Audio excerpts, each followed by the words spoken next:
दोस्तों, यमदूतों की कहानियां आपने जरूर सुनी होंगी, लेकिन कहानियों की बात अलग है। यहां पर सच्ची घटना की बात हो रही है। जब ये मंजर कोई आंखों से देख ले तो उसका डरना लाजमी है। जी हां, ये है मोहन, इंदौर मध्य प्रदेश से। मोहन सब एक हॉस्पिटल में उपचार के लिए गए हुए थे। तो इतने में वो 3 व्यक्तियों ने मेरे को उठाया और ऊपर के लोग में ले गए। मृत्यु 18 को तो मेरी मृत्यु निश्चित हो गई थी। तो मेरे को 4 व्यक्ति जम के आए थे, मेरे दरवाजे पे खड़े थे। मेरी बच्ची थी एक अंजलि और वो मेरी मिसेस भगतमती भी थी। मोहन ने बताया कि उनकी मृत्यु हो चुकी थी। उनको लेने 4 यमदूत आते हैं। उनकी पत्नी और बच्चे उनके बिस्तर के पास खड़े हैं। यमदूत उन्हें धर्मराय के लोक में ले जाते हैं। सारा परिवार रोने बिलखने लगता है। डॉक्टर्स बॉडी की जांच करते हैं कि क्या वास्तव में ये मर चुका है। मोहन मर चुका था। यमदूत इसको धर्मराय के सामने पेश करते हैं। मोहन ने नरक का दृश्य देखा, जहां पर पापी लोगों को यातनाएं दी जा रही थी। धर्मराज सबका लेखा जोखा ले रहा था। तभी धर्मराय मोहन से पूछता है कि किसकी भक्ति करते थे और तुम्हारे गुरु कौन है।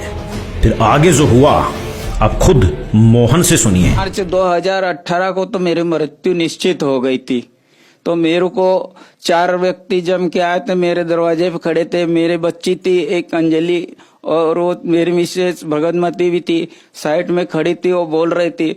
मैं उसको बोला कि देखो ये मेरे को लेने के लिए आ गए हैं। तो बोले कि आपका दिमाग खराब हो गया है। बोले, मैंने कहा ऐसा कहीं नहीं है, ये आए हुए है। तो मैंने कुछ दिन पहले मैंने संत रामपाल जी महाराज का नाम लिखवा दिया था दरवाजे पे, सच साहेब करके। तो वो देख रहे थे कि बोले ये तो सच साहेब लिखा हुआ है, ये तो कोई और भगत है। तो बोले जाओ 3 में से एक व्यक्ति को भेजा। बोले आप फिर से ऊपर जाओ, फिर पूछ के आना उसको किसको लाना है ऊपर। तो इतने में वो 3 व्यक्तियों ने मेरे को उठाया और ऊपर के लोक में ले गए। धर्मराज के पास खड़ा कर दिया और पूछे कि जाओ। एक व्यक्ति अंदर गया, धर्मराज के पास गया और बोले कि ये इस नाम का भगत आया हुआ है, दरवाजे पे खड़ा है, तो आप देखो उसको। तो वो आए मेरे पास। पहले तो उन्होंने मेरे से ये पूछा कि आप किसकी भक्ति करते हो। तो मैंने कहा परमात्मा कबीर साहब की भक्ति करता हूँ और संत रामपाल जी महाराज का भगत हूँ। तो बोले कि कब से नाम लिया। मैंने कहा ना तारीख तो मुझे याद नहीं रही थी, तो मैंने उसको बताया नहीं। बोले कि आप जब भक्ति करते हो तो आपके गुरु कहाँ है, ऐसे पूछ रहे थे। मैंने कहा मेरे गुरुजी तो ये खड़े हैं, साइड में पीछे खड़े हैं। तो गुरुजी उधर धोती कुर्ता पहने हुए साइड में खड़े हुए थे और देख रहे थे और उनकी आंखों से आंसू बह रहे थे जब मेरे को पूछ रहे थे। तो बोले आपको कहाँ जाना है। तो मैंने कहा मान को मानसरोवर देखना है, मेरे को बहुत ख्वाहिश थी मानसरोवर देखने की। तो मैंने कहा मानसरोवर देखना है ऊपर के लोग। तो कहे आप ऐसे ही नहीं जा सकते हो। पहले तो यमदूत बोल रहे थे, उसके बाद में गुरुजी आए। जब संत रामपाल जी महाराज ने जिन्हें बताया कि आपकी भक्ति बेटा अभी अधूरी है, फिर से आप भक्ति करो, आपको मैं जीवन दान दे रहा हूँ। आज आपकी मृत्यु निश्चित थी 9 बजे। मैं संत रामपाल जी महाराज की शरण में नहीं होता तो मेरी मृत्यु निश्चित हो जाती। आज ये भगत खड़ा है, दास तो सिर्फ संत रामपाल जी महाराज की कृपा से ही खड़ा है यहाँ पे। पहले हमारे पे बहुत सा कर्ज रहता था और टाइम पे पैसे भी नहीं पास में रहते थे हमारे पास में। जब हम गुरुजी की शरण में आए उस दिन से तो हमारे पास न तो किसी प्रकार की तकलीफ आई, न पैसे का जिक्र होता है। हमेशा हमारे जेब में पैसा 1000-2000 रुपया पड़ा ही रहता है। मालूम नहीं कब कैसा कहाँ से पैसा आता, कब देवा जाता है। और ये सब गुरुदेव संत रामपाल जी महाराज की ही कृपा है कि तुरंत मालूम नहीं पड़ता और कैसे हो जाता है वो। आज हम संत रामपाल जी महाराज की शरण में रहने से हमारा पूरा परिवार सुखी और संपन्न है और किसी प्रकार की भी कोई भी आपत्ति नहीं आती। फिर मैं बीमार 24 घंटे पहले रहता था, 10-10, 20-20 गोलियां खा जाता था। फिर भी उसके बावजूद मैं आज परमात्मा की दया से 1 नंबर खड़ा हूँ, फर्स्ट क्लास। परमात्मा ही सब कुछ कर सकते हैं। बंदी छोड़ सदगुरु रामपाल जी महाराज। सर संत रामपाल जी महाराज से नाम दीक्षा लेने के बाद आपको बहुत सारे लाभ प्राप्त हुए, तो जो श्रद्धालु आज आपको देख रहे हैं, आप उन्हें क्या संदेश देना चाहेंगे? उनके लिए मैं संदेश यही देना चाहता हूँ कि परमात्मा आए हुए हैं बरवाला संत रामपाल जी महाराज मनुष्य अवतार में परमेश्वर कबीर साहब पूर्ण परमात्मा अपना आए और अपना कल्याण करवाए। मोहनदास जी, संत रामपाल जी महाराज से नाम दीक्षा आपने कब ली? 19/11/2016 को लिया था। सर संत रामपाल जी महाराज से नाम दीक्षा लेने से पहले आप क्या भक्ति साधनाएं करते थे? मैं भोलेनाथ की पूजा करता था मंदिर में, शिवालय में। हमारे घर से पास में 100 फीट की दूरी पे मंदिर बना था, पूजा करता था। पूजा करते करते ज्यादा से ज्यादा बीमार रहता था, तो इसलिए मैंने बंद कर दिया, वहाँ पूजा करना ही बंद कर दिया था। सर फिर आप संत रामपाल जी महाराज की शरण में कैसे आए? गुरु जी की शरण में इसे आए कि हमारा एक भांजा रहता था बड़वानी में, कृष्णा भगत जी है, वो गुरु जी से नाम लिया हुआ था। तो वो जब भी आता था हमारे बोलता था कि यार पर ऐसा मत करो, आप गुरु जी से सत्संग सुनो और उसके बाद गुरु जी की शरण में आओ तो आपको फायदा होगा। तो हमने बहुत दिन तक उसके सुनी और पुस्तक उसने हमारे को दी थी, एक पुस्तक भी पढ़ी हमने। एक ही पेज पढ़ा था और मेरे को अच्छा लगा वो, तो मैंने उसको बोला कि कल चलेंगे, अपने को संत रामपाल जी के या गुरु जी से नाम लेना है मुझे।